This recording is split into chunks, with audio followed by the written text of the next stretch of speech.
Welcome to the latest edition of the 941 Sports Zone. We're up to episode number 12. I'm Rich Spitz-Spetaleri. He's John. I am very cold Masoni down in Venice, Florida. I'm up in Saugus, Massachusetts. It's going to get really cold down there tonight for you folks in Florida. Bring all that vegetation. Bring your animals in. Absolutely. It's a historically early cold stretch and down into the 30s for just about the whole area. They're talking about wind chills in the 20s and the hard freezes up a little north of us. So something you don't usually see in and around the first or second week of November. Not something like this until maybe into December, into January. All right, the 941 Sports Zone brought to you as always by Mighty Dog Roofing of Southwest Florida, locally owned and nationally backed. We're delivering exceptional roofing for homes and businesses throughout the Gulf Coast. 941-251-4257 is the number, 941-251-4257. Before we get into the meat and potatoes of the show, I have a PSA. That has a little PSA for us. Absolutely. So if you look real hard, you can see this little red spot on my nose right here. I actually didn't have to look hard at all, John. No, it's pretty obvious. But what it is that I go for a screening every year. I'm a dermatologist to get checked for skin cancer. I suggest to any and all people who live in Florida or anywhere in the country, if you're out in the sun a lot, or even if you're fair-skinned or whatever, go to the dermatologist, get an annual checkup. It's great. That little spot right there is just a precautionary thing where they freeze a little something off there. And that's the only thing they found. And I'm outside all the time. So yes, you use are. your sunscreen as well. But it's a good thing to get checked out. We get checked out for a lot of other things. We check our blood pressure and all these different things. And sometimes the obvious we overlook.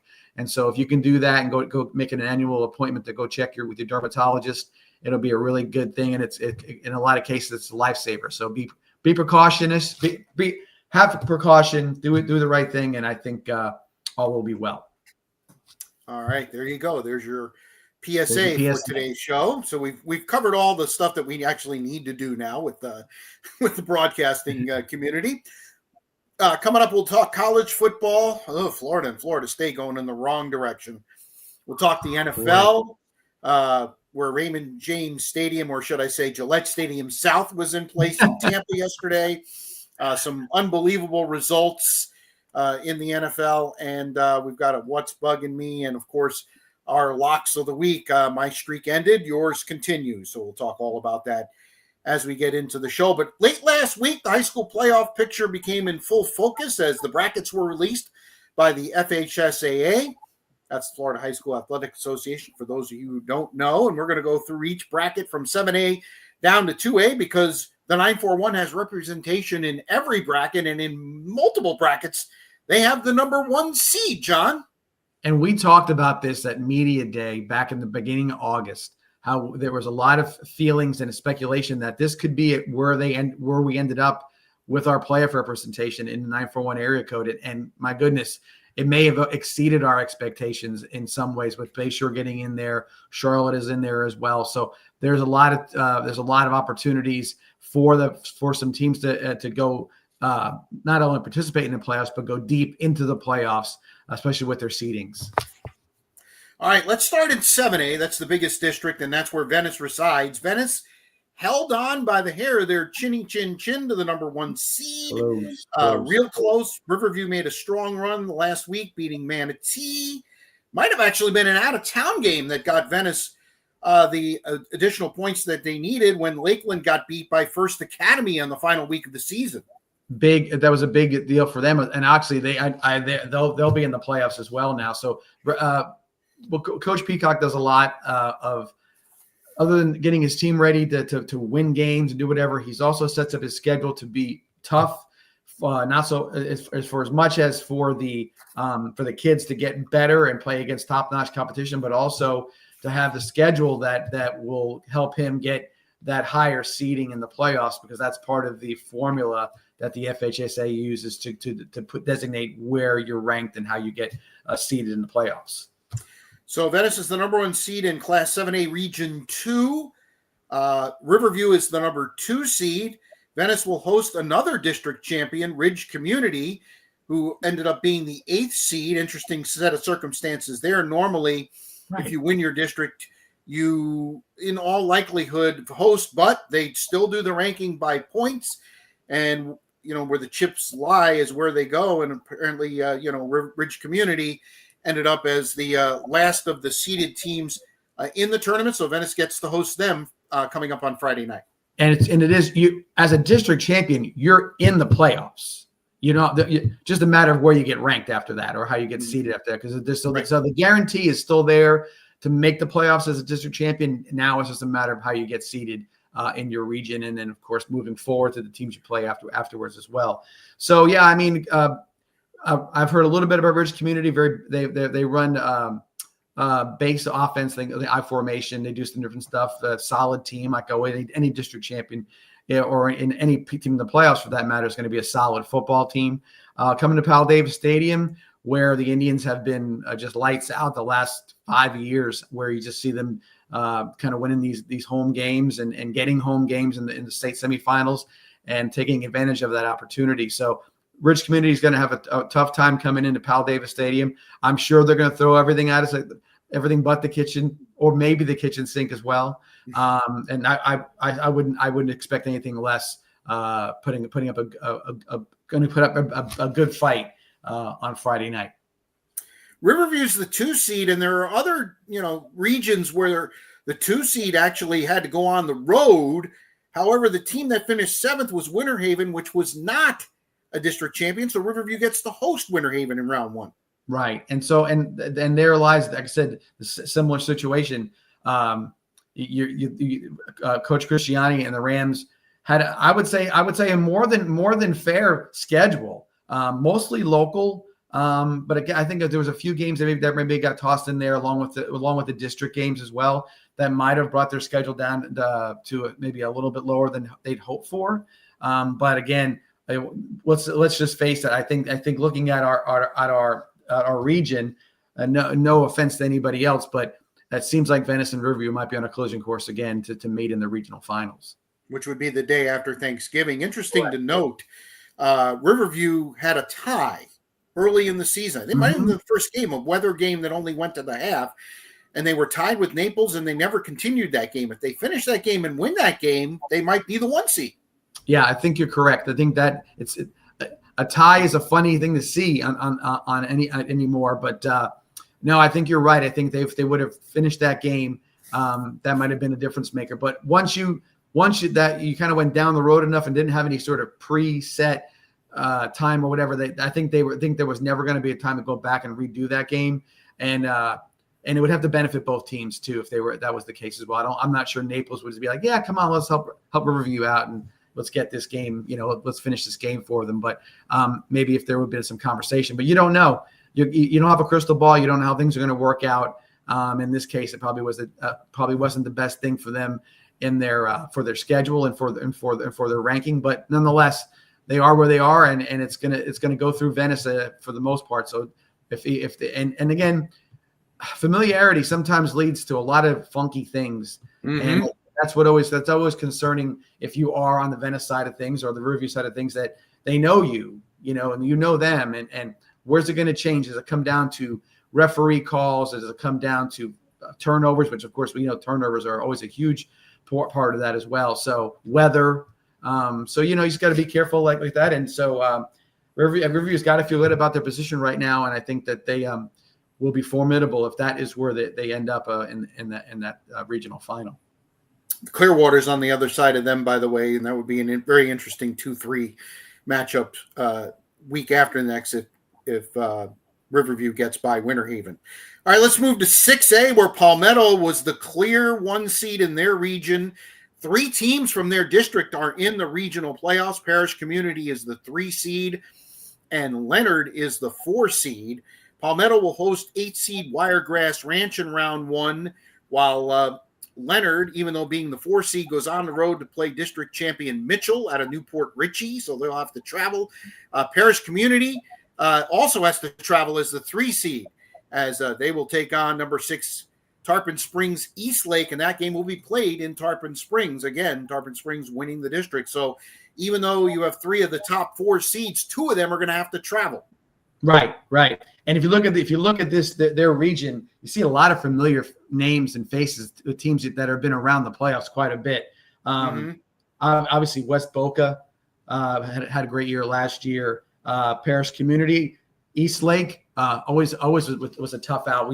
Venice played them a few years back in the playoffs as well. So names that are familiar. But man, I just have a hard time not seeing Palmetto advancing out of that region, because they've put some explosive games up there. They played a pretty tough schedule themselves, especially locally.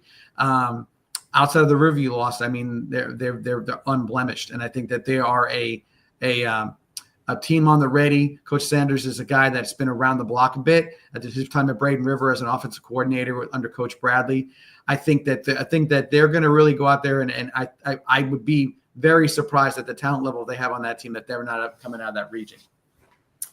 All right, the other one seeds Gainesville, Buchholz, Armwood, and Southridge. So a formidable Final Four if all the ones do advance. Class 5A, actually in the region that is closest to us, Riverdale gets the top seed. Boy, they have certainly turned their program around the last several years. When I left, they were barely a playoff team, and I remember a first-round game against Venice, I believe, ended up 87-20. Yes, if I remember correctly. But now they're the one seed. The teams from our area actually are going to face off against each other, as the 3 seed is Manatee as a district champion, and they will host number 6 seed Charlotte. That should be a very interesting game.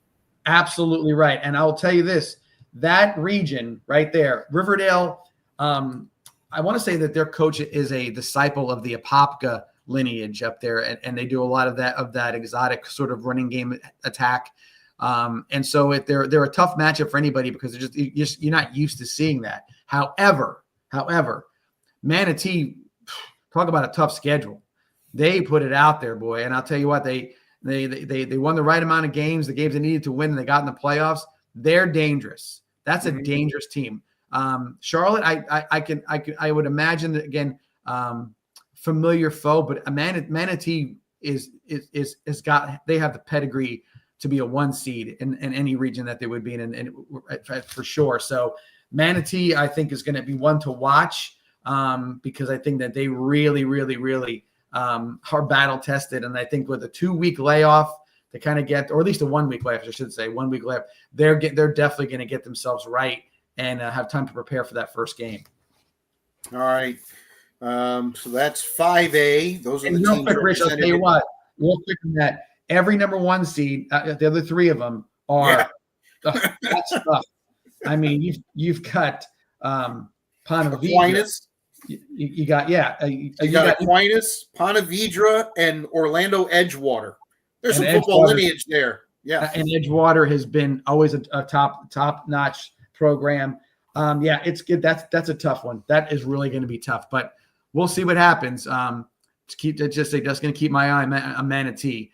There isn't anybody in that whole any of the brackets that they haven't faced a tougher team, because they played some teams from all over the place, and they played one heck of a schedule. Moving to 4A, Port Charlotte had that final game against Zephyr Hills that ended up a 1-point game. Both those teams ended up as 2 seeds. That's really interesting. Port Charlotte is in the region with Tampa Jesuit, who's the 1 seed. Port Charlotte will play 7-seeded Dunbar. Those teams played not too long ago on October 10th. Yeah. And it was a one-sided affair, 44-12 in favor of Port Charlotte. And that was at Dunbar. Now Dunbar's got to come to Port Charlotte, have to say advantage Pirates. Agreed. Absolutely agreed. I mean, we've been talking about Port Charlotte all year. We love Logan Flaherty at quarterback. And again, momentum builder. I really believe that Naples victory was sort of that might have been getting the monkey off your back, because that was a team that had a hard time pushing past. Still may have to face them, but nonetheless, I think it's a push forward for Port Charlotte. I think they'll go at least to the regional finals. What I look at them for, and again looking at these seeds as well in this bracket alone. You've got Naples. You got South Fort Myers. That's a very good football team as well. What a 4-5 matchup that is. Absolutely. So you're looking at some pretty tough matchups. Clearwater's another team that you got to watch out for as well. But again, the seedings for the other schools, you've got a 2 seed on the bracket below with American Heritage, and that's just, the American Heritage schools are all ready for the go on those things. Miami Norland is in there as well. Mm-hmm. And then as far as the Jones High School, there's out of Orlando.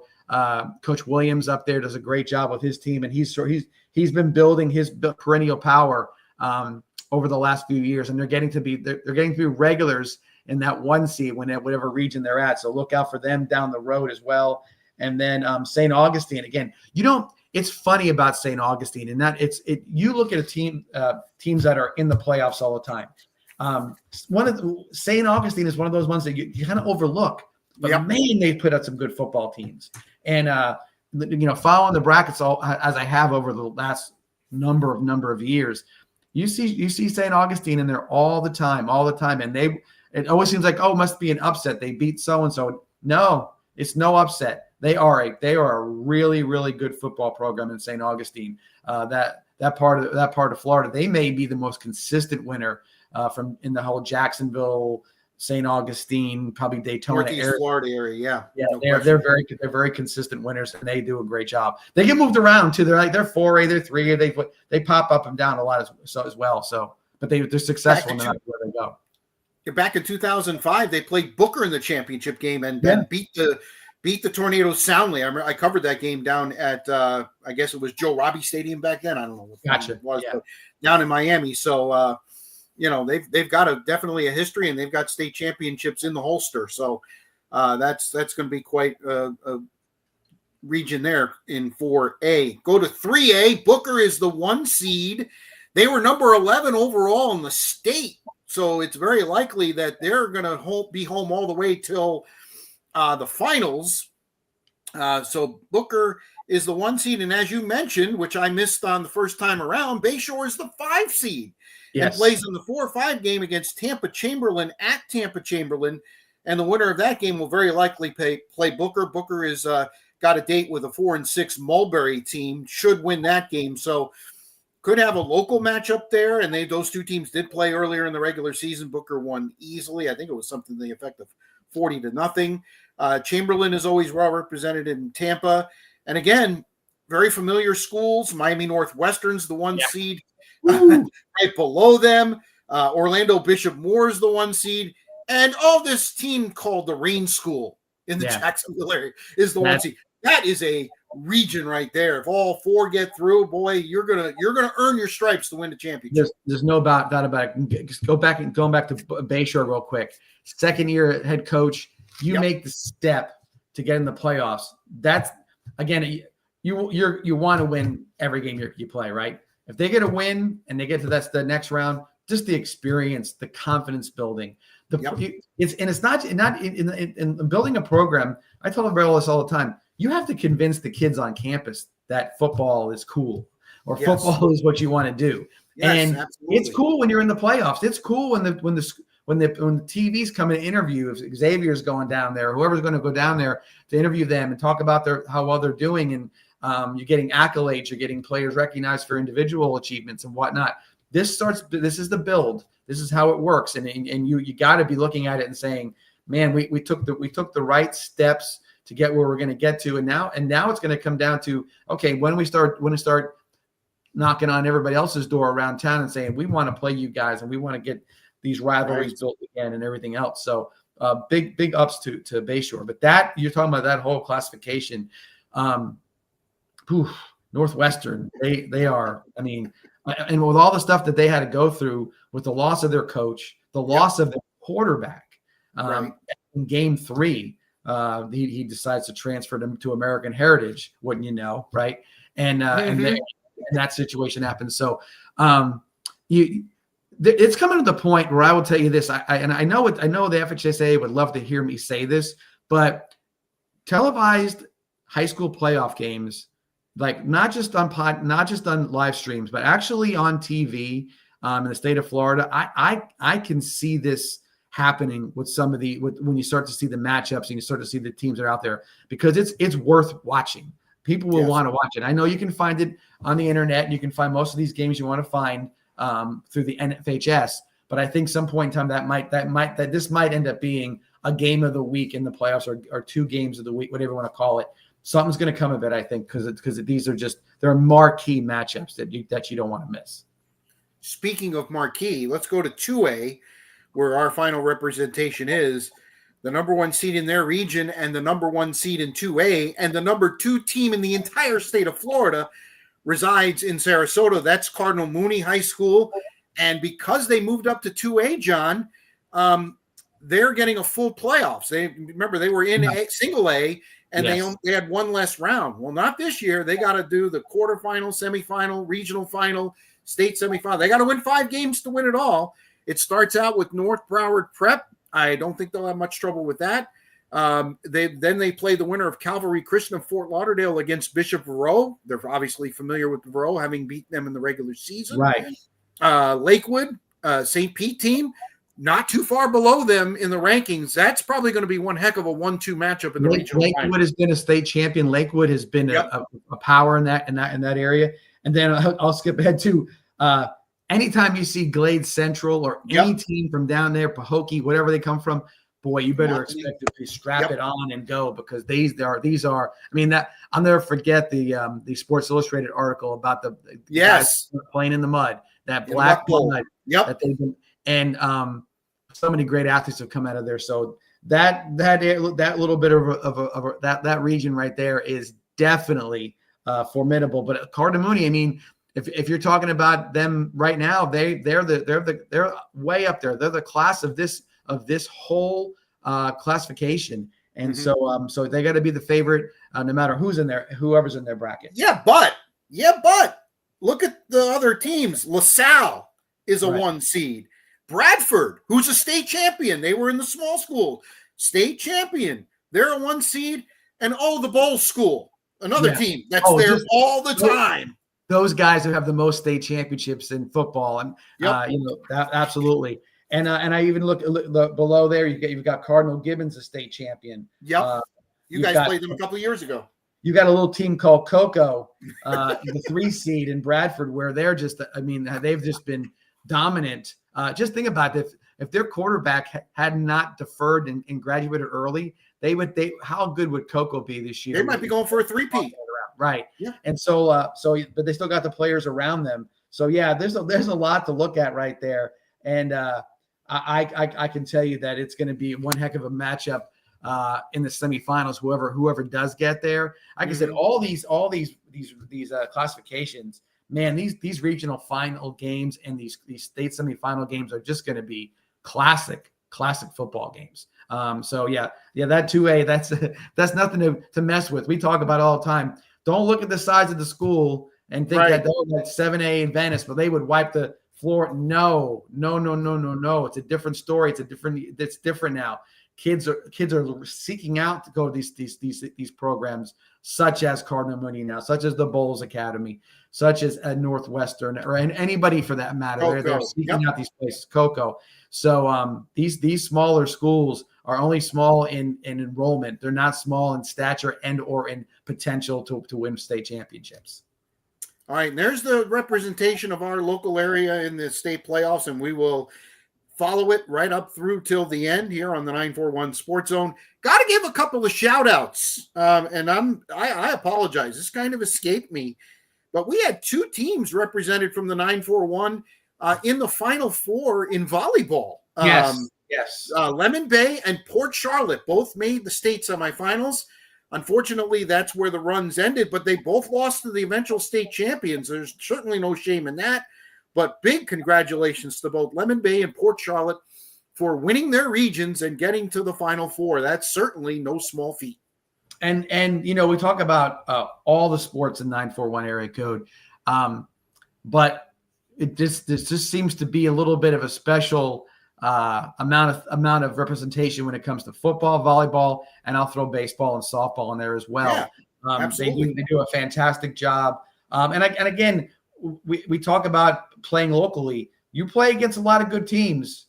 You know what I mean? You're going to get good. You're going to go and get into these regions, and you've played these tight matches, And you know what? You all of a sudden you say to yourself, you're in the MS. You're like, we got this. We can do this. Right. So yeah, don't be surprised to see that continue on down the road with all the other schools and Cardinal Mooney and Venice over the years have sort of been the bell cows in regards to the volleyball side of it. But nonetheless, now you're seeing Lemon Bay, Port Charlotte, and I'm sure there's a lot. Manatee has had a great run. Braden River, I remember Braden River being very good too. Yeah, 941 always well represented. Riverview again. Yep, absolutely, John. Fantastic. So again, big congratulations to both Lemon Bay and Port Charlotte. I know Lemon Bay had to win a couple of road games to get there, so kudos to them. They came up through the bracket. When's the last time you were at a girls volleyball game? I actually broadcast the 2008 finals when Lemon Bay made it all the way to the state championship. So you know how those gyms get. Yes. You want to have some fun. And I know locals around here, a lot of them get that. It is a lot of fun to go to a volleyball game. Yeah, loud. It's a little. I'm like, sometimes I'm like, should we really be behaving this way in a volleyball game? But there is a lot of energy and a lot of and I'll say it's all in good spirit for the most part. But going on the road can be intimidating, especially you get that crowd real close to you like that. And they're right on top of you in a lot of those gymnasiums. So pretty cool environment. All right, so that's our high school wrap, 941 Sports Zone, and we'll move over to college football in just a moment. But we need to let you know that Mighty Dog Roofing of Southwest Florida is our presenting sponsor. They are locally owned and nationally backed with exceptional roofing services delivered for homes and businesses throughout the Gulf Coast. Give them a call, 941-251-4257. 941-251-4257 is the number. We moved to college football begrudgingly if you're a Gator or a Seminole fan. Florida State got off to a rough start, tried to make a comeback, but ended up losing Saturday night at Clemson 24-10. So the Seminoles are now 4-5 on the season. But I was more shocked. I wasn't really shocked about that result. I knew Clemson. This is a rivalry game for them. They've had a rough year. They certainly played better than they have recently. But the game that happened in Lexington, John, as a Gator fan, you have to be disturbed. 38-7.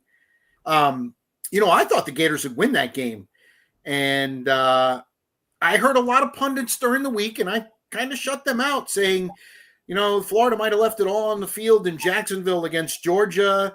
And, they said that Florida might have a hard time getting up for this game. I know you watched the whole thing, John. Give me your thoughts. So I will tell you this. If in the Billy Napier, where Billy Napier had his biggest failings as a coach, would be the idea that he presented in Florida as a physical football team. That was his approach to the game, right? Physical, line of scrimmage control, everything else. Well, he was never more physical than Kentucky in the 4 years that he coached. Kentucky was always more physical than them, and once again proved out that they were way more physical than Florida. Again, there were plays in the game when they went on their run of some touchdowns in the second quarter where there was nobody even close to be able to tackle anybody until there was 8 to 10 to 12 yards down the field.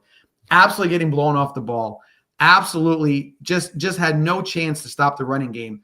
Kentucky's that's been their bread and butter. Look, 10-3 game against Auburn last week. Okay, that's how they've been playing football games. Mm-hmm. And to go out and just physically beat up Florida is an indictment of how short Billy Napier came to what he was trying to do. It was an indictment, and the other indictment is the fact that he didn't do any service to DJ Lagway whatsoever. No. If DJ 5-star kid, 5-star athlete, if he truly sat out 9 months where he didn't have any live action, which is what's been told, because he was nursing an injury or trying not to have surgery on a shoulder or whatever the story is that's coming out of Gainesville. Well, he did a disservice to that kid because now he's made him look inept as a player, and you may have just delayed his career path because who knows what he's going to do now because Nobody is going to be surprised if DJ Lagway taps out for the rest of the season and then goes to the portal. Would be no surprise whatsoever. Is he going to wait around maybe to see who the next coach is? Possibly. But that whole game, it sounds like a lot to talk about in a 38-7 game, but there was a lot to unravel right there. Billy Gonzalez, there's nothing he can do about that. He's dealt the hand he's dealt. Everybody's like, we're not throwing the ball downfield. Well, you can't if your quarterback can't do it, and you can't if you have no plays designed to do it. The receivers don't get open. That's the other thing. And by the way, too, talking about physicality, our wide receiving core has been always have problems with injuries. The top three guys didn't even play. Vernell Brown played a little bit. He was hurt. Wilson, again, I mean, where is he? Not Dallas Wilson, the Trey Wilson. Right. He's been off the field more than he's been on the field. And then of course, like I said, you have Dallas Wilson, who's the guy who comes out, puts together a fantastic game against Texas, and he's a ghost the rest of the year. So I don't know what to say any more than that. All the speculation about who the coach is going to be, I'm already bored with it because, but unfortunately, it's Scott Strickland making the decision, right, with the influence of the Gator boosters who are going to want to get that. I mean, they've anything other than Lane Kiffin, they're going to be disappointed. They're going to throw as much money as they can at him within reason and try to peel him away. He hasn't answered the question. He hasn't been extended. He's going to be asked this week. He's definitely going to be asked this week with Florida going to Oxford. So if Kiffin going or staying is going to want to make a statement no matter what. Yep. Just put a bookmark on that because that's going to be something that comes up a little later as well. And he's going to make a statement one way or the other. You know what I'm saying? Like, hey, I'm staying. Guess what? Or hey, see what I can do. Get the checkbook ready. Okay, so that's where I think that's going to go to. Real quick note go back to Florida State and Clemson. If you ask me right now who I want to get as Florida's head coach, I keep on saying it, and everybody's like, I said it weeks ago. I thought I was nuts. Dabo Swinney is the one I would want to go get. He is struggling at Clemson. Yes. That game against Florida State, if Clemson was truly the number 2 team in the country or whatever they were, K Klubnik, all these different things, there was a point in the game I thought Florida State might have a chance to kind of make it even closer. Yeah, that shows me nothing. That Clemson, I mean, and this is not an indictment of Florida State. I would say the same if it was Florida playing Clemson. That game didn't show that they're back on track. No, it did show nothing. They're going to lose to South Carolina. They're going to lose. They're a bad team, and I think it's because he lost track of what he needed to do. He got behind the times, and he's always been an SEC guy. Coming from Alabama. Alabama's not going to get him. But there's jobs in the SEC. I don't see why you wouldn't want to go after him. There's only 3 coaches currently coaching in NCAA football who have won national championships, and that is Kirby Smart, that is Dabo Swinney, and Ryan Day. That's it. Yep. You go get one of them, you've made a splash move, and I think Dabo would be more than happy to be living in the richest recruiting area of all, which is the state of Florida. You're going to have to buy him out, which I don't even know. I don't even know what the buyout is because the contract, if you remember, was 10 years, $93 million. Sure, he's making serious coin.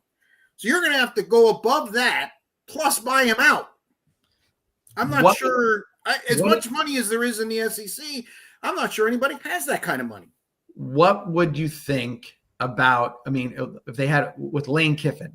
Because here's the thing about, and this could be a 2-hour conversation, but Lane Kiffin is a left-handed monkey wrench. Okay, he's the guy that you just don't know what's going to happen. He's staying.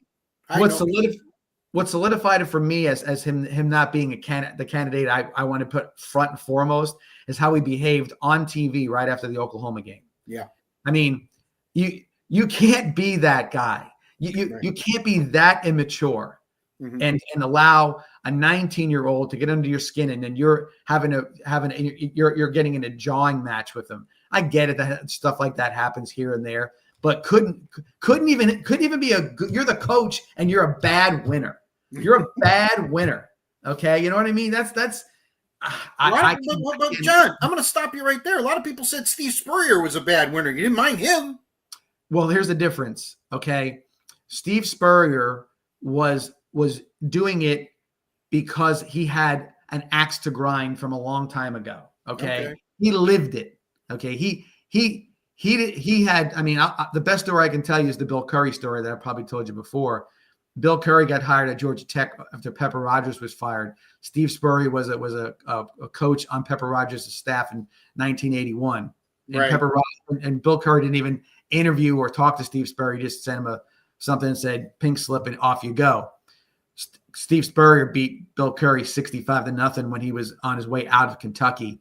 And they asked Steve Spurrier after the game was over. They said, "Coach, weren't you a little hard on Coach Curry right there? You had it. You could have done whatever." Said, "Well, second string guys practice hard. They get a chance to do it. They're going to tell them to take a knee, and they're going to try. And third string guys the same way. And hey, you want to get a touchdown on the Swamp." And he goes, "By the way," he told the story about Pepper Rogers. He goes, "And Bill Curry didn't even give me the courtesy of a phone call, whatever else it was." He said, "And I'd had 3 little kids, and I had no job and nowhere to go, and Bill Curry wasn't worried about that. So taking a loss by 60 points is a lot less than not being able to know how you're going to feed your family." That's where Steve Spurrier came from. He's just not running around poking fun at people or trying to start a fight with a 19-year-old or with John with him. He did some stuff that could be hard to swallow in a lot of cases, and he made a lot of people mad, pissed off the whole SEC. But it came from a place where it was genuine to him, not something contrived and immature. Miami got back on track. They downed Syracuse 38-10. But they are in the worst position of anybody in the ACC, and the ACC had another very rough week. Virginia was a one-loss team. They lost to Wake Forest at home.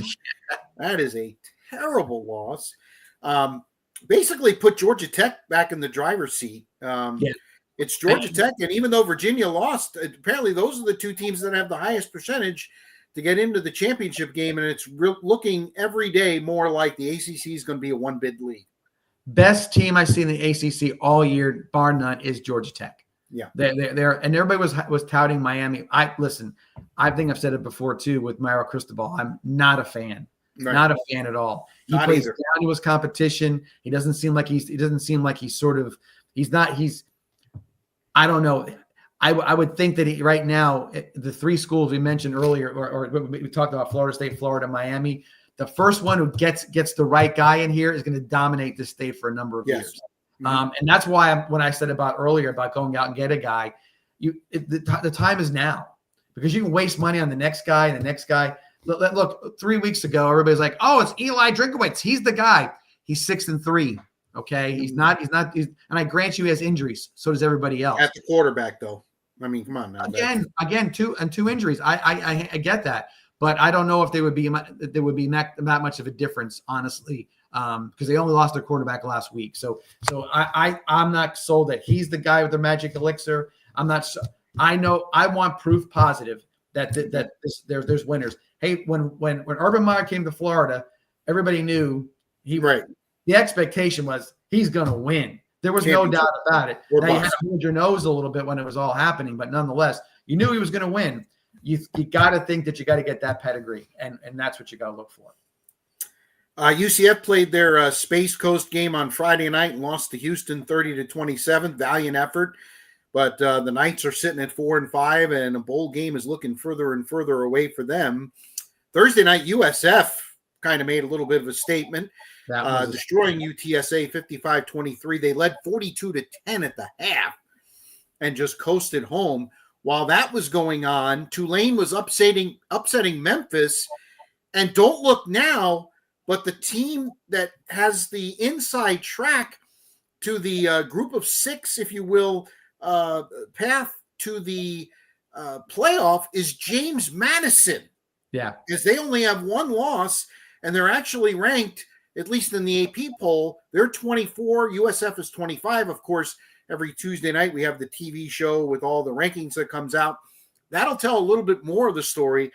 I would love nothing better than to see James Madison win it and take on Indiana. Yeah. Wouldn't that be wouldn't that be a little bit of justice? Huh? Sometimes sports have a little bit of that little pixie dust on top of it, and and there is one of them. But look at what James Madison proved. They left the FCS. They go up to FBS, and in a very short window have proven themselves to be very, very good football team. Now we always talk about North Dakota State and their potential move to the FBS. I think they've got a niche that they probably like up there. Right. They all play Montana State. They all South Dakota State. Right. They all kind of play each other. It's a good brand of football. But watch the step up, and there's a lot of teams that have done it over the last few years. They could be somebody to tussle with if they can get recruiting down for them. Well, listen, they lost their coach to Indiana, and they haven't missed a beat. They're still winning football games. Good on them. Yeah, good on them. So it's going to come down. USF has a big game this week. We'll talk about in a little bit. They're traveling to Navy, and that game there is an absolute have to have for USF if they want to get into the conference championship game. The other big games around the country, I'm going to tip my cap to Texas Tech. They not only beat BYU, they beat them up. I watched that whole game. Remember, BYU was my lock of the week. Yeah. Had a great streak going. They didn't have a chance to breathe in that game. Texas Tech, from the opening kickoff, kicked their butts. It was 29-7 is not even indicative of how badly Texas Tech beat BYU in that game, John. They kicked 5 field goals inside the 20. They did. And their coach was so positive that they were going to win that game that he went for it on it with a chip shot field goal to go up 16-0 at half. He said, "No, he was interviewed afterwards or at halftime. He's like, "No, we're comfortable with our defense right now." Yes. No kidding. That kid from BYU, he's a load, but you could see his youth was out there. He wasn't falling forward on Saturday, John. They were hitting. Yeah, and that kid is that linebacker who they're trying to tout as a Heisman Trophy candidate. Yes, he's an athlete. That's a Sunday player right there. You're going to see him in the NFL. But no, they proved themselves, and they'll be a worthy playoff team at this point from what they showed. Just got to keep it on the straight and narrow. Keep winning those football games. That they are really good. Speed and power for them. Yeah. The only game they lost, their starting quarterback didn't play. Yeah. So they're definitely a title contender in my humble opinion. Texas A&M, big plays. Boy, remember when Texas A&M had to grind and they'd win 21-13 and 24. They just big play after big play against Missouri on Saturday, ended up winning 38-17. And there are a lot of people, Paul Feinbaum included, who think they're the best team in the country right now. And I can't argue with them. They are just not only winning, they're killing people. I can't argue with them either because, it's almost like listen, I think the Big Ten is a very good conference this year. But it's tough to play in the SEC, and Texas A&M is really showing that they've got the mettle for it. They're an undefeated team going into the playoffs. It's going to be hard for them to lose, in my opinion. But the only weakness I see with Texas A&M is I don't know if they are. How do I frame it the right way? I don't know if they know what it's like to be there. Right. You're good. Familiarity with it. Yes. You've got to know what it's like to be there a little bit. And sometimes you say like, here's the up and coming TCU, and they're gonna, what a great year they had. Bam, they lose in the championship game. You got to have been there maybe once a little bit more than Texas A&M has over the last few years. Boy, I would be afraid to play them next year too if they're going to be as good as they've been this year. But this year they deserve it. I just got to make sure that little bit of knowledge of been there before might be their one weakness they have. Mike Elko was kind of whispered as a couple of jobs opened up. Mike Elko's not going anywhere. First of all, Texas A&M has all the money in the world. They will re-sign him and pay him. and he's, I got to be honest with you, I underrated him. I think he's done a hell of a job this year.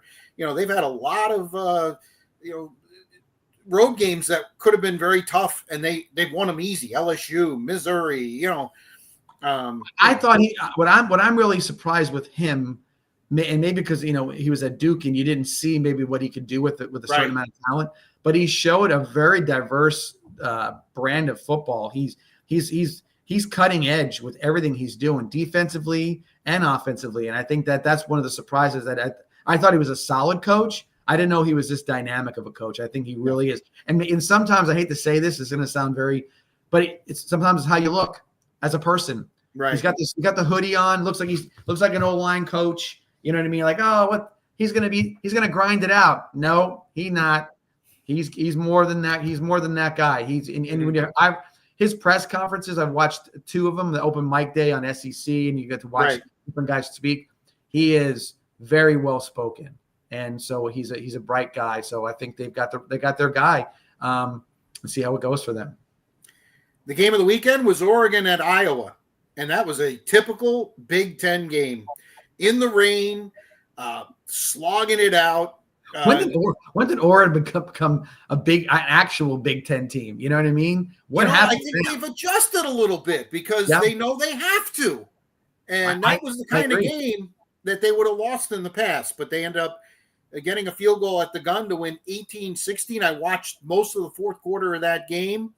Iowa did nothing for most of the game, but then their quarterback woke up, and Oregon had very little time on the last drive, and they just went right down the field and got in position. And I think the final field goal was 39 yards, and Dan Lanning wins another game. And, the Ducks should move up a little bit, although they moved down in the AP standing. To me, just, once the college football playoff comes out, just stop voting. Just stop voting. I mean, you look ridiculous. And even it goes back to that voting stuff. Even when it was with the coaches poll back in the day, they admit it. My assistant does it. I don't even know. I ain't got time. My grad assistant. Who the hell watches all the games to have any opinion on it? Exactly. So it's stupid at some point in time. Vandy looked like they were in trouble against Auburn. Rallied. They took the lead. Auburn got a touchdown in a 2 to force overtime. And then Vandy scored in overtime and had a great defensive play at the end. 45-38. Vandy's still alive, sitting at 16. They'll probably move up a little bit. Another tough loss for Auburn. Man, I'll tell you what, if I'm Alabama, I better be careful. That game is at Auburn, and this is the type of game that Auburn has been very dangerous in the last several years when they play Alabama late at home. It's almost I can't Auburn, when I watch Auburn play the last number of years, it just seems to me. Well, and this is even for Florida as well. I'll give you a little bit of the same thing. It just seems like they're missing. They have good players, good SEC players. There's nobody great on that football team. Who's great? Who's the guy you're going to go? Where's your great defensive guy? Where's your great? Oh, they're always kind of good, and this guy's good, and then they're hurt. Like, who's great on Florida? Jordan Baugh, or Jaden Baugh, the running back for Florida. Everybody says how great he is. Well, he gets 15 carries for 62 yards. How great can he be? Right. You know what I mean? You hear greatness. You see Dallas Wilson. He's great. One game. Okay, he's good for one game. DJ Lagway. Great. Okay, goes out there. 3 games. That's what Auburn gives you. They got Jackson Arnold from Oklahoma is going to prove himself. He's already on the bench. And it doesn't, there's no continuity. There's no you're not building on anything. It's like this, it's like a weird mishmash of stuff. And that's what they are. They're just not really there. Their coaching hire is going to be big here, John. Obviously they missed with Hugh Freeze. They need to hit a home run. Another school with foolish amounts of money that they like to throw around on their football team. We'll talk about the infamous Bobby Petrino on the tarmac, when he try to hire him away. That's Auburn. Okay. Because they're whatever it is, they do that stuff. And sometimes you are what you are, because we talk about NFL leadership and the ownership in the NFL. Sometimes the boosters in the NCAA or in college football, they are who they are too. Right. And they wield a lot of influence when they're waving their money, even more so now with NIL. Mm-hmm. Because now they're involved with with player acquisition, so to speak, and who's getting paid so much and all this other stuff. They're the owners of the team, and the general manager is Scott Strickland. And Right. and all he's doing is making sure everybody shows up on time.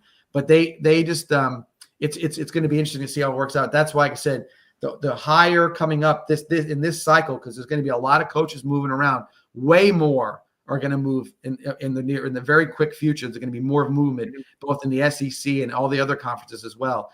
And when all those moving parts start happening, they're going to be if you're not on it, you're going to be left behind. You're going to get the morsels, and you're not going to be good. And Auburn better get it going quick, because they could soon be tumbling to the bottom of the conference, and that's not some place that they want to be.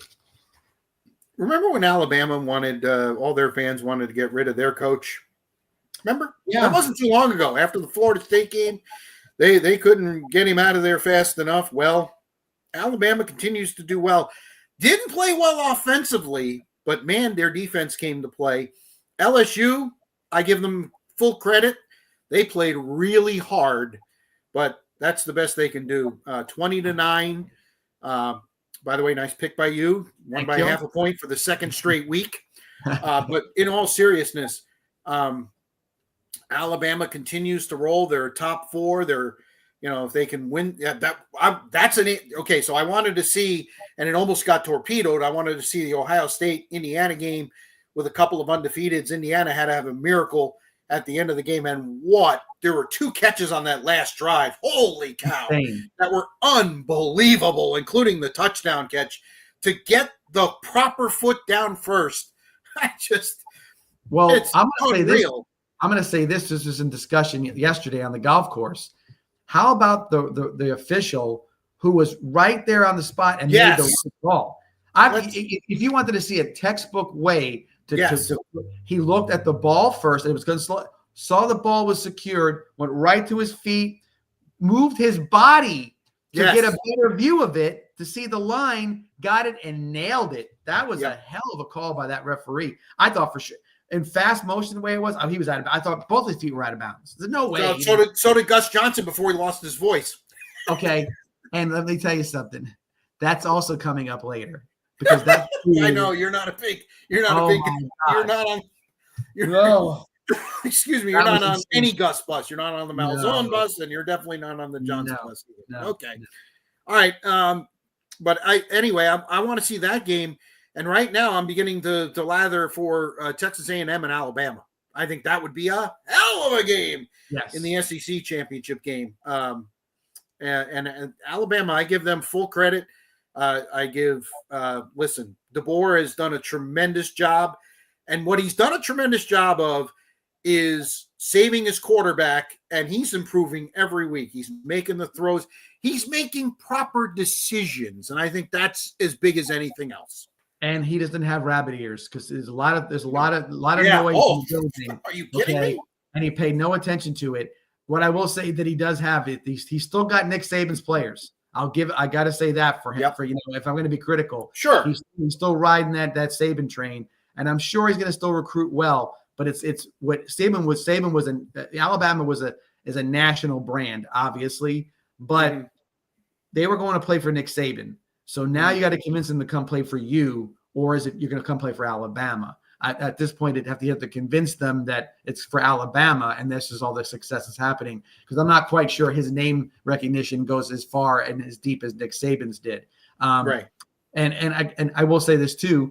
That Texas A&M Alabama matchup that you wish for would be awesome to see, because I think with Mond being able to scramble and move like he can in the pocket, that would give the Alabama defense trouble, and the pressure would be back on Alabama's offense to have to be able to play in a game that might be 38-35 kind of a situation. Let's see how that plays out. All right, so there you have it. Those were the games last week. Let's look at this week's matchups. 2 pretty big Friday night games. One is complete opposite. Early in the year, you would have been like, "Oh, Clemson at Louisville. Clemson's going to probably have to win this game to stay in the race." It's the other way around. Clemson's playing spoiler, and Louisville is the team that needs to win to stay in the ACC race. They're right there as of right now. In Oregon, is at home against Minnesota. That's a game that you don't want to screw it up. I mean, Oregon's going to be heavily favored in that game. So, and that kind of sucks because, we have all of our high school football playoffs on Friday night, and you got these two really good college football games. They're supposed to not do this. This is the whole idea. Friday was supposed to be sacred, and they're just keep on bleeding a game in and bleeding a game in and bleeding a game in. So they're going to continue to do it. And I mean, well, they're getting squeezed by the NFL, John, in the other game. I mean, it starts there, and then so now they're looking to where can they go, kind of thing. Right, and I get it. And again, if the truth be known, and I say this all the time, when people complain about live streaming high school football games, who's going to go? If you're going to go, you're going to go. Just like with college football, for me, with Florida, if I'm going to go, I'm going to go. There's no doubt about it. Yeah. All right, Saturday game day is at Pitt. Interesting choice. There really wasn't a whole ton to choose from. 10th ranked Notre Dame, coming off the nice win against Navy, is at number 24 Pitt. Pitt still has an outside chance to make the ACC final. Of course, Notre Dame is on course. If they finish the season with just the 2 losses early, they're definitely going to be in the playoff. Notre Dame's a 10.5-point favorite. That's the early game on ABC.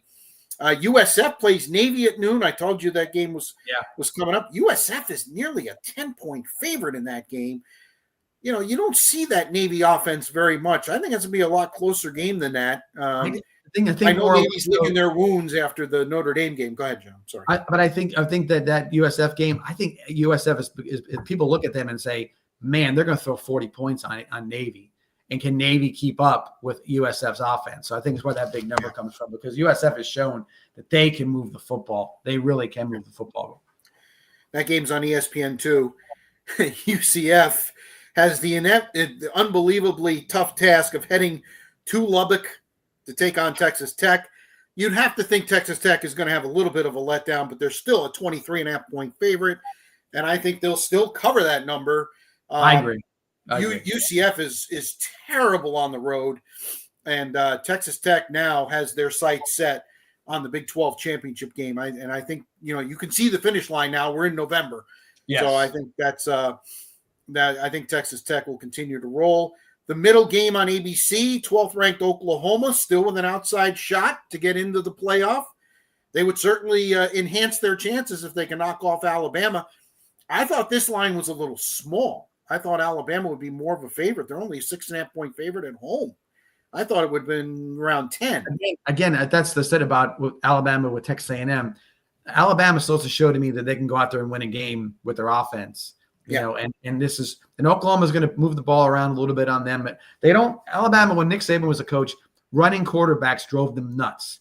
He never accounted for the running quarterback or whatever he did.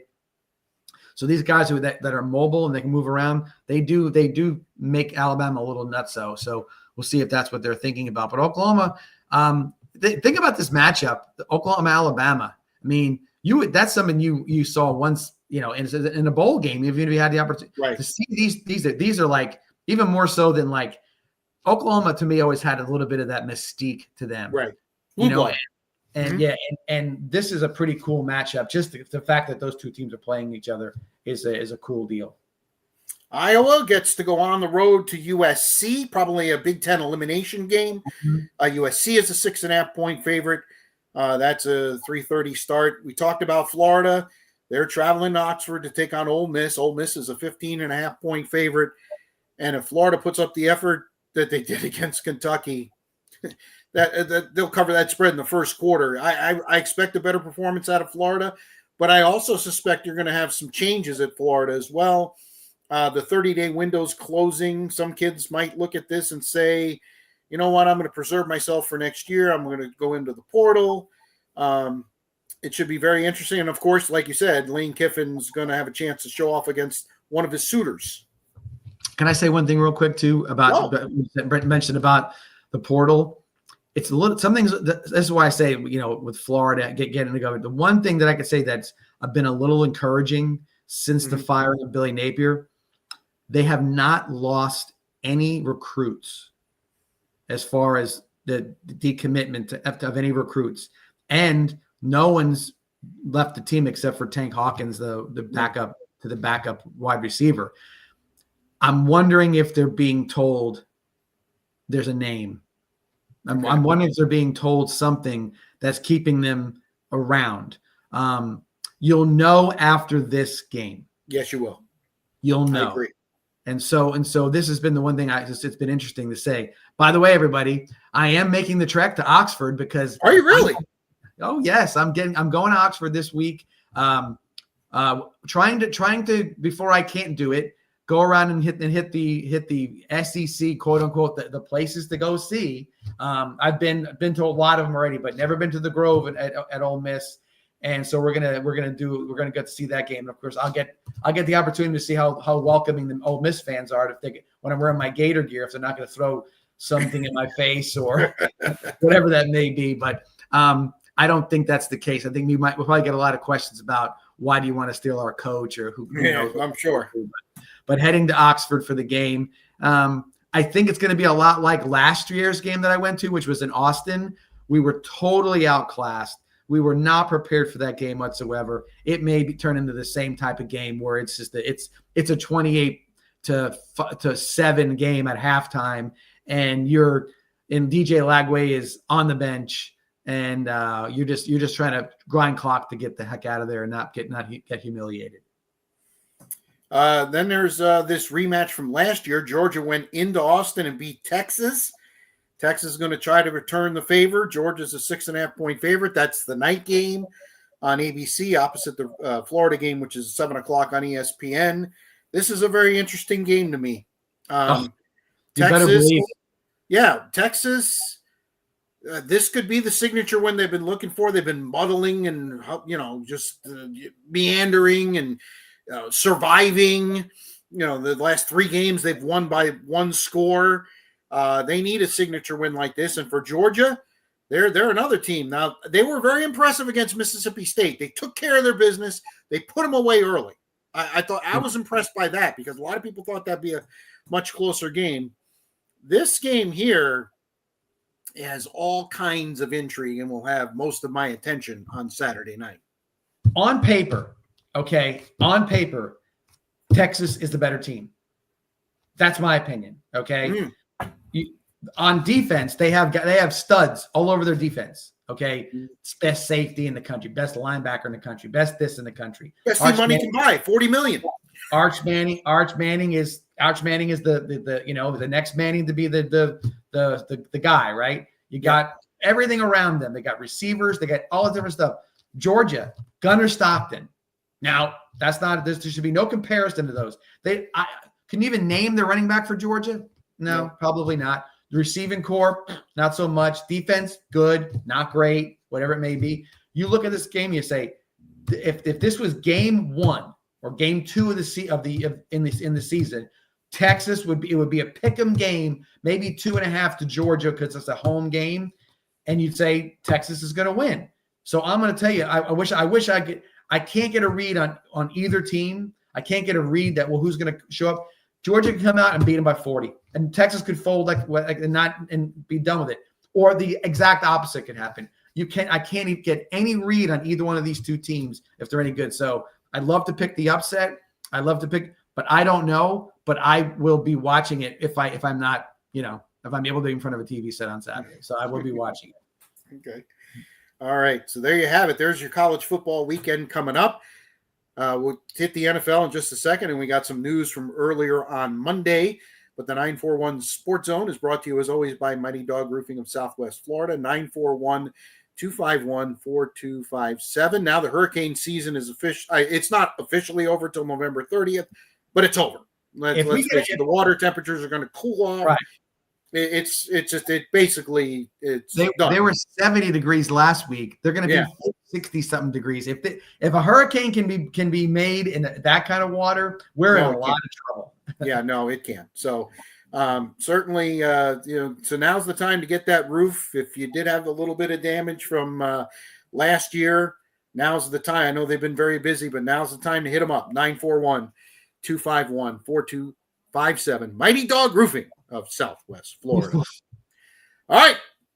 Yeah, we haven't had the Mighty Dog. He's been apparently sedated in the other room. Anyway, time for to hit the NFL before we hit the games.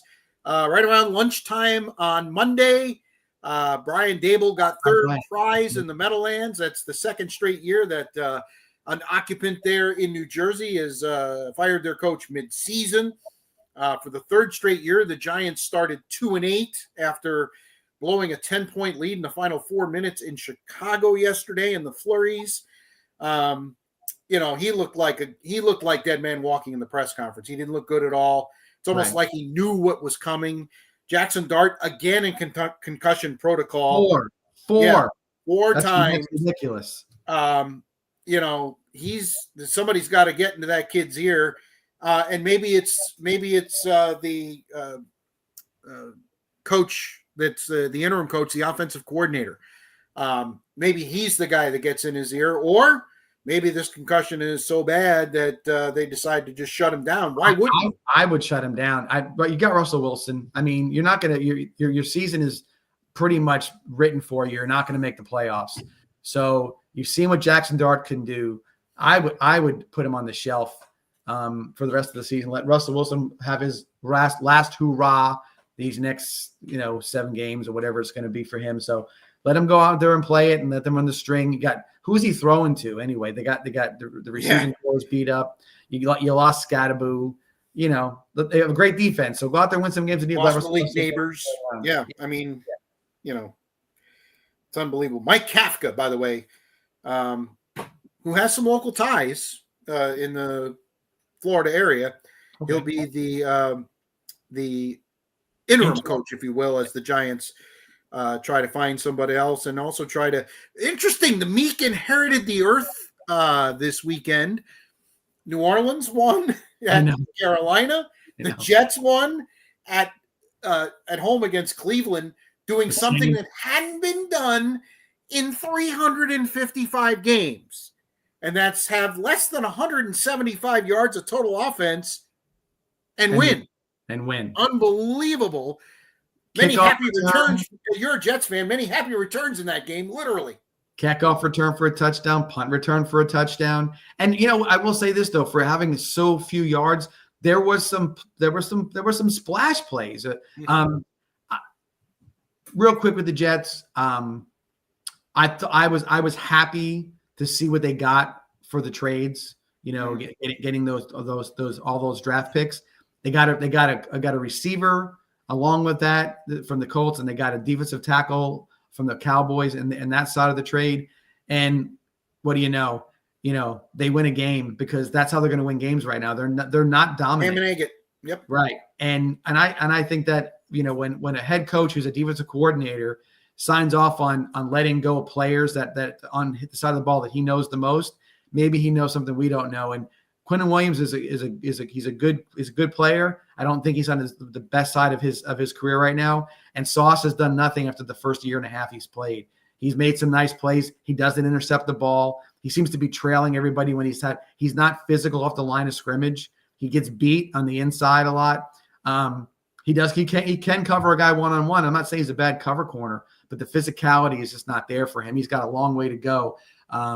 And his length is weird. So maybe we're looking at the guys that were expendable, and you got more than you could ask for from players and draft picks. If this could be, and I'm saying this with fingers, toes, and eyes crossed, this could be the moment where they said that was the move that got us into the next level, the next step. Because look how fast they've turned it around in New England. It's been unbelievable. Talk about that. Yes. Yeah. 5 number ones in the next 2 years for the Jets. And I don't know if they'll pick all of them, Rich, but I know they'll probably trade down and get more players because you need roster full of players. You got to go. Yeah, you got to go out and get a quarterback because there's none coming up at least this year. So you got all kinds of capital to go out and get a quarterback, somebody who's on the market, who's pretty decent. You mentioned the Patriots. Yeah, I think we can now say they're for real. They're more than for real. Yeah, they were. To me, there was a significant difference from the Buccaneers to the Patriots from a talent perspective. And I know Bucs are injured, but you could see, like I saw Baker Mayfield out at the press conference. There was more disappointment than a normal loss would be. Yes. I think he was like, what just happened? Said things. He said things that basically, people have to play like they prepare. And some people thought after the first drive that they were just going to, kind of cruise in. And, and he did lay out the criticism, but he also took some of it. He said starts with me and it needs to be fixed and I'm going to fix it, is basically what he said. Well, so good for him. I mean, that's what he should say. He's the leader of the football team. Absolutely. But I don't think there's any question that the oblique is bothering him. He doesn't even look to run anymore. And I think that's a problem.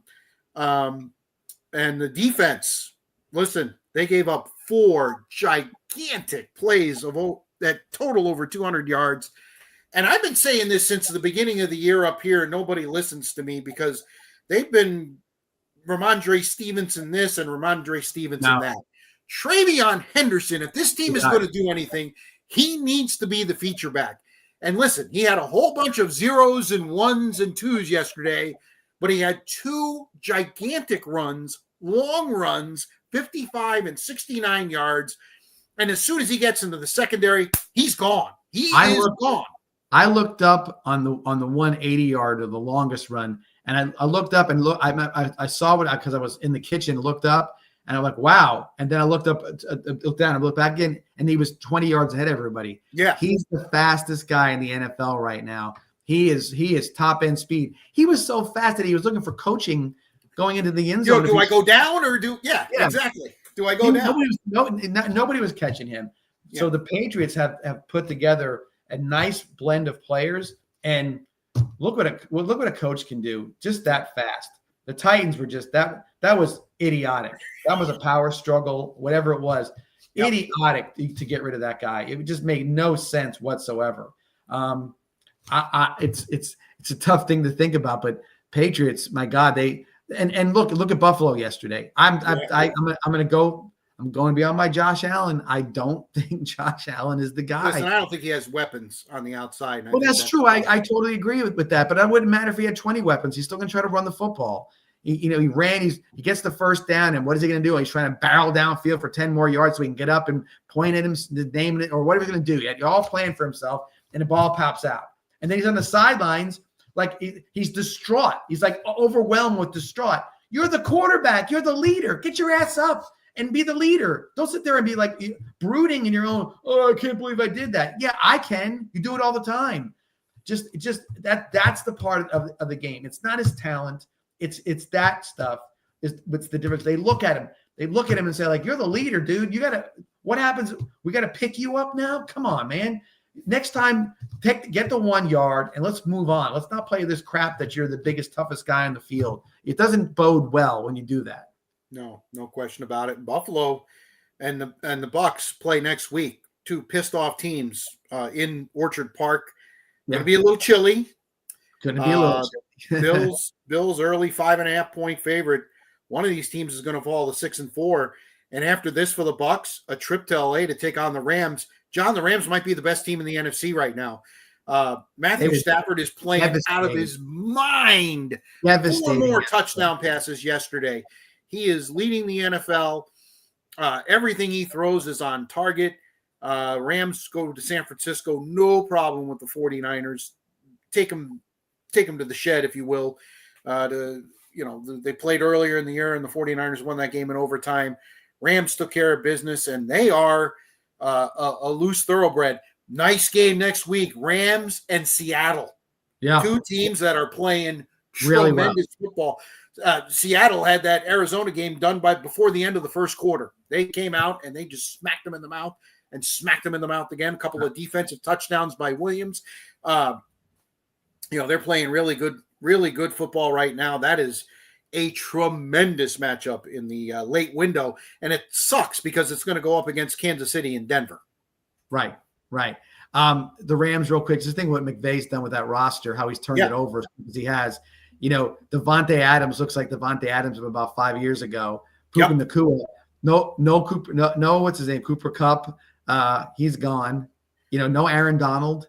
Listen, John, they mortgaged their future to win that Super Bowl 56 4 years ago. Right. They had 1 year where they only had 4 draft picks. Okay. Right. They hit on every single one of them, including the coup in the 5th round. They can freaking draft, and now they've got draft picks stacked up. Stafford is seriously making his case. Before this year, everybody kept saying he's a Hall of Famer. I'm like, yeah, but I think he's really cementing himself, and certainly if they get to the championship game or the Super Bowl, that'll cement, I think, his Hall of Fame status. He is playing lights out right now. He is, and his arm strength is second to none. He can throw the football. Throws that sidearm pass. Brady was talking about it. How he's showing how off. The ball comes out. Well, how the ball comes out and how you can be more accurate that way. I thought that was pretty good analysis from a guy who doesn't usually bring much to the broadcast. So I will say this: he has gotten a little bit better. Yeah. Okay. Well, can't get any worse. Speaking of can't get any worse, John, the Jacksonville Jaguars. Oof. Holy cow! You're up 29-10 after 3. Why you're not up 30-10 will come up in my in the future in this in this game. It just bangs my head. But backup quarterback, you're up 19 going to the 4th quarter. You're dominating the game. You get outgained in the 4th quarter, 180-1. Yeah, to 1. And there's a problem right now between Liam Cohen and Trevor Lawrence right now. Yes, and it's visible. An issue. Yeah. Mm-hmm. Yeah, no question about it. And when Trevor Lawrence was the only piece of the puzzle they had, now they have a team again around him again, and he doesn't seem to be up to the challenge at this point. Well, so listen, Trevor Lawrence does deserve some blame. They had some short drives in the 4th quarter, but Houston got the ball in the last drive, 1st and 10 at the 7. They had to go 93 yards. Jacksonville's got to make a play. They don't make a play, and just a absolute disgusting loss for the Jaguars. I agree. Who I think now will not make the playoffs. I think if they would have won that game, they had the game coming up this week with the Chargers. That was probably, a game for playoff positioning. Now they have to win it just to stay ahead of Kansas City, in my opinion. So I agree. Yeah. Baltimore won at Minnesota, while the Steelers lost to those Chargers, the Jekyll and Hyde Chargers. Win 3, lose 3, win 3. I mean, they're up and down, but I mean, they're on their fourth running back, for crying out loud. They don't have anybody to throw the ball to either, so their defense is just carrying them. And boy, Aaron Rodgers looked old last night. He looked old. He's going to show flashes, so you understand it. But when he got pressure on him, he looked uncomfortable, very uncomfortable in the pocket. Steelers didn't have much for. I thought the Steelers were going to play a little better than that. Yes, but me too. But I think that it's just not a good matchup for Aaron Rodgers. That Charger defense puts pressure on the quarterback pretty well, and so they just didn't have it. I think that what they said was going to happen, which I thought was pretty good of some of the analysts. Steelers were going to have a really tough run with some games, and the Ravens were going to have a real easy run with it. And Lamar got healthy. They're going to pass each other. One's going down and one's going up, and then it's going to see how it all kind of balances out. I obviously still think that Pittsburgh can make the playoffs, maybe will make the playoffs, depending on a few things, because that the Browns, the state of Ohio has become a dumpster fire again. They're just finding ways to lose football games. They're not together. They're not good. Well, the Bengals opened up the window for Joe Burrow on Monday. He started practicing. So he has to get into a game within 21 days or he goes on season-ending IR. I think he has a chance to play this week against Pittsburgh, but it doesn't matter if it's Joe Burrow. It doesn't matter if it's Joe Flacco. You got to score 50 points to win. That defense is terrible. God awful. It's just terrible. And it's unfortunate because they're going to waste Joe Burrow. And with all those weapons, when do they start peeling off and figuring things? There's got to be a start over point too. And where do they start over? I mean, it's tough right now. They were expecting much more to this football team this year and just sort of mishandled their offseason and didn't really get it right. So off to another new coach for the Bengals, it looks like very soon. Yeah, he's dead man walking, in my opinion, as well.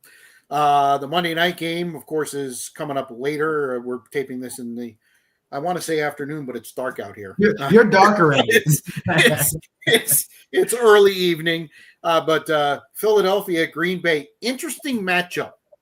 Green Bay, of course, coming off the dreadful loss at home against Carolina. Philadelphia coming off the bye, and Philadelphia with an axe to grind.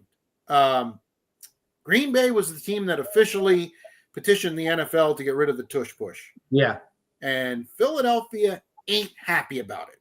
And I have a funny feeling it might show up on the field tonight, especially if Green Bay doesn't bring their A game and they lost their tight end for the season last week. Jordan Love has gotten back to being inconsistent. I kind of like the Eagles. I do too. And I think you're going to start seeing this, whatever this race is going to be, where now Green Bay, their division is tough.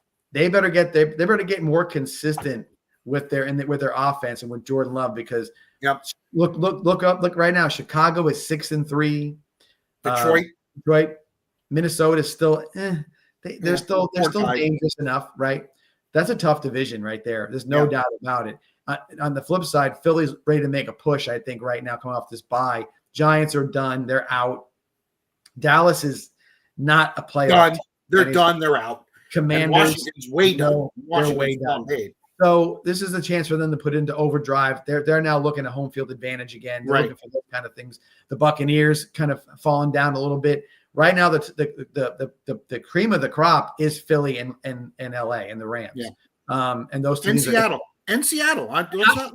I'll say the Seattle winner with the Rams. That'll be the one that'll have an inside track, obviously. Yep. But those are going to be your potential 1-2 seeds with the bye, and the rest are going to all be piled up with and to see who can do what. We'll still see it. And again, we thought a little while ago the Buccaneers were that, but they're struggling. And again, injuries are a big part of what's going on with them. So no question about it. But they've got to get it back together. We mentioned their trip to Buffalo coming up. Some of the other big games next week. Chargers are in Jacksonville. We talked about that. LA is 2.5-point favorite in that game on the road. There's a game in Madrid, the final international game. Washington and Miami. Miami, that game's so bad that Miami's actually favored in that game. I can see it. Chicago at Minnesota. Interesting game. Minnesota's a slight favorite, but the Bears are rolling. And I know a lot of people. My best friend is a Bears fan, and all he keeps telling me is they're totally fugazi. They're fraudulent. They're pulling games out like yesterday. This is a big one here. They need to keep the ball rolling in a pretty difficult place to play in a division game. The AFC North plays against each other. Bengals at Pittsburgh, and Baltimore is at Cleveland. And before you scoff and say Baltimore's just going to win, Baltimore went into Cleveland as a 10-point favorite last year and came out with an L. The thing about Cleveland, their defense is very good. Yes, it is. So if they can play solid on defense, get some turnovers, give Dylan Gabriel a short field, who knows? There's definitely an opportunity for a mess up there, and wouldn't it be so AFC North of them to have that happen? You know what I mean? Seattle is at the Rams. We talked about that. Rams a 2.5-point favorite. Seattle getting some love at the window. Kansas City at Denver. Denver's 8-2. They are a team that is, they've won 7 in a row, but you watch them, especially that game Thursday night against the Raiders. Oh, that set football back 35 years. So much so that Kansas City, coming off the bye, is a 3.5-point favorite at Denver. I see it because that's very interesting. Denver should have lost to the Jets. Okay. Yes, that's right. They should have lost to the Jets. In this streak that's going on, they have just been getting luckier and luckier and luckier. I think that Bo Nix, I think, can he play better? Sure. I think he's a game manager. I think basically, to give you an analogy, I think Sean Payton's got his hand up his ass and he's like a puppet, and he's making him. because there's no way Bo Nix would be having any of the success he has without Sean Payton. Not even close. He's almost like he's telling them, you throw it here, you do this here, listen to me. I think Bo Nix is extremely coachable. His dad was a coach. He's 6 years in college. He's the right guy at this moment. But I think Sean Payton knows that I don't think that Bo Nix is the guy. I think he can win games a little bit, and I think it'll be something else that happens. Unless something totally changes from experience or whatever. We'll see how that goes. But no, I can absolutely see Kansas City going into Denver and winning that football game. Yeah, well, so can the folks in the desert. By the way, the Thursday night game, which we kind of glossed over, Jets at New England. Now, New England's an 11.5-point favorite, and they're playing tremendous football. Jets have won 2 in a row. Can the Jets make a game of this? Yes. And the reason I say yes, here's the reason what I can say to you. They, on offense, have absolutely been floundering on offense. But defensively, there has been some things that have been happening. Any team that has a second-year quarterback, you've got to expect a bad game. Mm-hmm. Okay? The Jets and the Patriots, they're familiar with each other. It's a division situation. So while I'm giving you little tidbits of how it could all play out, it's going to take a lot of good fortune for the Jets to beat the Patriots if they just play smart, solid football. Okay, don't go out there and try to make a statement out of it. Go win your game 28-7 or 28-10 or whatever you got to do, and be good with it. That's the only way I see it happening. Because I mean, Justin Fields has got 2 wins under his belt right now. Do I think that he's going to face the defense and be able to? No. Garrett Wilson looks like he's going to be out again. So you have your lost your main guy. And again, it just goes back to my talking about the Jets earlier. That all their players are slightly built guys that are due to be injured all the time. And so and unless you can figure out a way to run the ball and get Breece Hall out and running real well and short passing game, you got good tight ends for the Jets. But I don't see it. But there's a way, but I just don't see it for sure. Yeah. The Sunday night game next week is Detroit at Philly. Nice game there. Nice game. Dan Campbell took back the play calling, and they ran the football. He said, I'm going to run the football, and they ran the football to the tune of 44 points. And I think it'll be interesting to see what Philadelphia does against Green Bay, how they come out of that game on a short week to take on Detroit. And then the Monday night game didn't get flexed simply because Dallas is in it. Dallas, 3.5-point favorite at Vegas. So next Monday we can just have the show whenever, because who cares? Yeah, it doesn't matter. Yeah, exactly. All right. Lock of the week. We both, I mentioned it earlier. I had BYU, finally tasted the L. You had Alabama. So we're both 5-2 heading into this week. Lock of the week. What do you think, John? I'm going Ole Miss, whatever point spread it is. I'm taking Ole Miss over Florida. I'm saying it because right now. I'm saying it because I'm going to be there. So it's kind of like we're kind of theming this up a little bit. I think that Lane Kiffin's going to make a statement one way or the other. Like I said earlier, with either he's staying and saying, look what you could have got, or he's leaving and saying, look what you're going to get. He's making some form of a statement with this game. And he's just childish enough to go and try to get as many points as he can to cover the spread or whatever he's going to do. So that's what I think about my lock in the week. Simple as that. Ole Miss, Lane Kiffin's going to make a point to show everybody who he is, what he can or can't do for you, and he'll be more than happy to lay a big number on Florida. All right, I was kind of tossing back and forth between 2 games, but I'm gonna take Alabama. Lay 6.5 against Oklahoma. I've been the guy that doesn't believe in Oklahoma all year. I think this is where the road ends for them as far as trying to get a playoff berth. I know you like Oklahoma.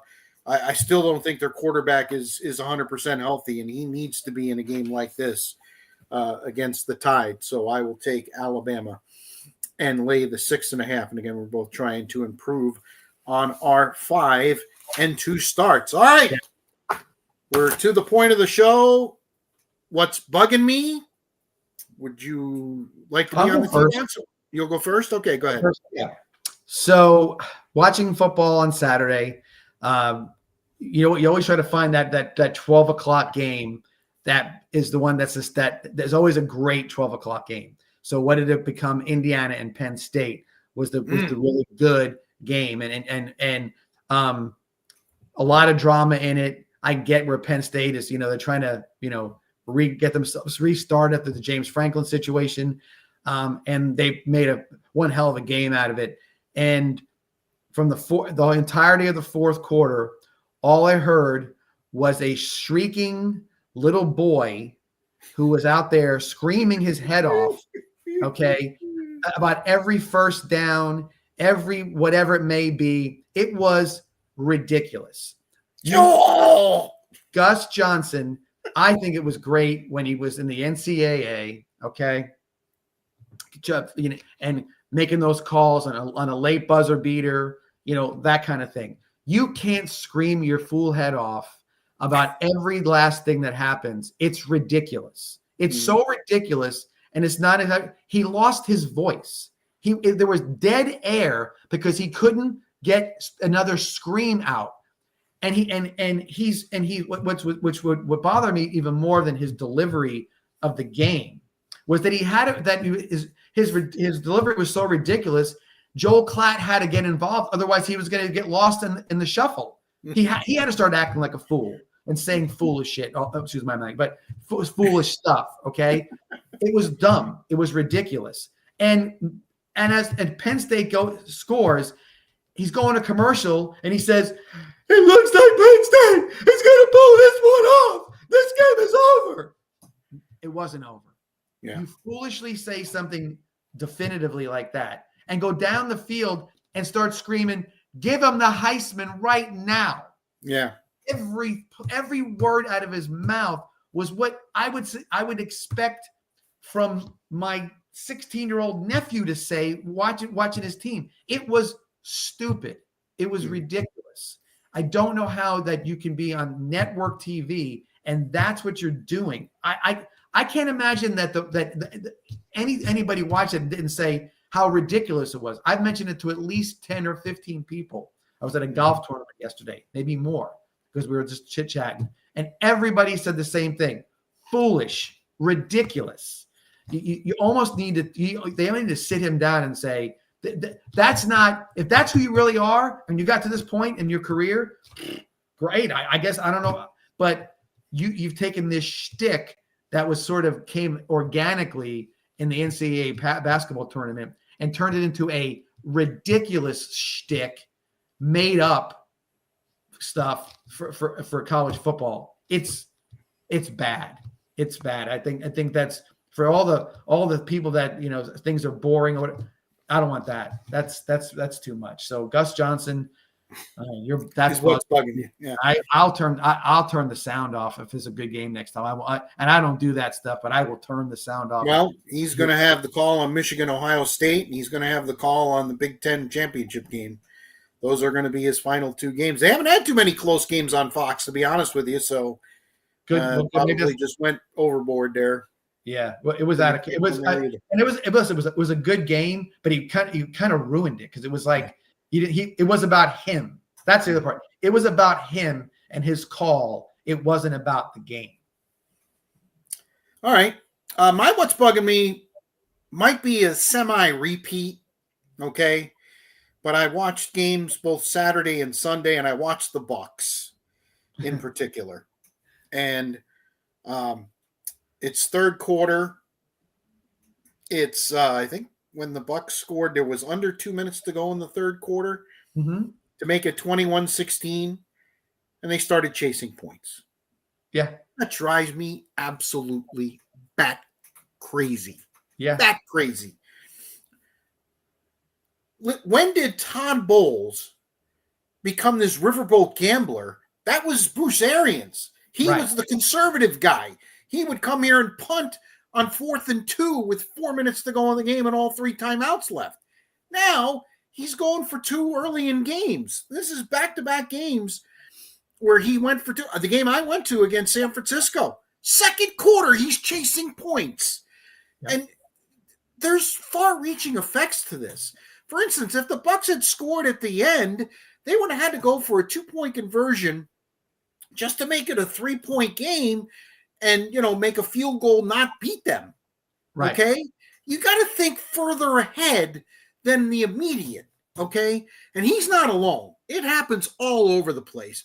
Coaches, the analytics, and again, I've been on this analytics thing. I know this is probably a semi-repeat of other what's bugging me's, but the analytics guys need to go jump in the pool. Just go away. Just the go for it. It's 4th and 4 or less. Go for it. No matter where you are on the field, your own 40-yard line. Go for it. It doesn't make sense to me. And you watch, the effects don't happen until later in the game. Jacksonville game, they're up 29-10. What in the world are you doing going for 2? Right. Up 19. Right. Okay. I don't get it. I don't understand. Here's the undercurrent that I have, okay, with chasing points early. To me, you're saying to your opponent and your team, we have to do this in order to win. Right. Okay. You can say, oh no, we had a good play called, and what's the 1 point going to do? If you're the better team, you're going to score 30 more points. Okay. Right. And if you're not, and you that coin flip that you're doing to get the extra 1 more point can turn into a game where now every decision you make is based on that chasing. Correct. You change the culture of the entire game, and that's what's stupid about it. It is totally stupid to do that. And again, it's at every level. I'm just, and again, I can sit here all day, and people who do different stuff, they have things they want to do. I get it in some cases. If you wanted to do something because you want to show a team something, and they say, oh, you got to watch out for this or whatever, but an extra point, it's 35 yards away. There's no trick play on an extra point anymore. Right. If you run a trick play on an extra point, you lost your mind. Now there's a riverboat gambler right there. But the idea is that it just to me, you're absolutely right. You're chasing points. The dynamic of the game has changed for the rest of the time. The whole game. So what do you do the next time? If you don't chase the points, you chase the points again, and then you have to. You have to. At some point you do. You're out of sequence. Right. Yep. And it's a kick. By the way, you remember the play the Bucks ran? No, I'm trying to. I'm hand off, pitch it to the wide receiver who's supposed to throw it to Baker. That's right. That's it. That's your best 2-point play? Are you kidding me? Yeah. Holy crap. I don't get it. I never have. I just don't understand it. Just go play conventionally. You know what I mean? It's and again, and analytics, like you said, yes, I do analytics, but I don't look at it and say that everything is because it says this. No, that's not how it doesn't work that way. The dynamic of the game is more important than the 1 more point you're going to get. It doesn't make any sense. All right, I'm done. Done. My blood pressure's up, so we better end this thing. Another tremendous edition of the 941 Sports Zone. Next week we'll have round 1 results in the playoffs. Lots of them. Well, I will tease a little bit. I'm trying to get a guest for next week because we can at least we can talk about some games as opposed to the brackets and stuff like that. So we'll see if we can maybe get a guest in here, talk a little more local. Nice little stuff. Tease there. Little tease. You're even teasing me because you haven't talked about it. So no, like you said, but I was thinking about it for this week, but I said no. Right. I think it's better if we got a little something to bite into next week, so we'll do that for sure. All right. So join us again. We record live on Mondays, and then you can get this podcast Facebook, YouTube. I post it on X. Instagram, wherever you get your podcasts, you can absolutely get the 941 Sports Zone. I'll send it to everybody on the universe. Yes, exactly. And again, a big thanks to the folks at Mighty Dog Roofing of Southwest Florida for being our presenting sponsor. So until next week, for John, I am Cold Masoni. Bundle up, buddy. I love the hoodie. I love the hoodie. I'll have to wear a bathing suit next week, probably. Yeah. Okay. Sure. Yeah. Right. Yeah. Rub that in. Go ahead. Because I ain't going to see 50s. No, you ain't saying that. Probably March or April now. Yeah. Anyway, up here in Massachusetts, I'm Spitz, and until next week. So long, everybody. See ya.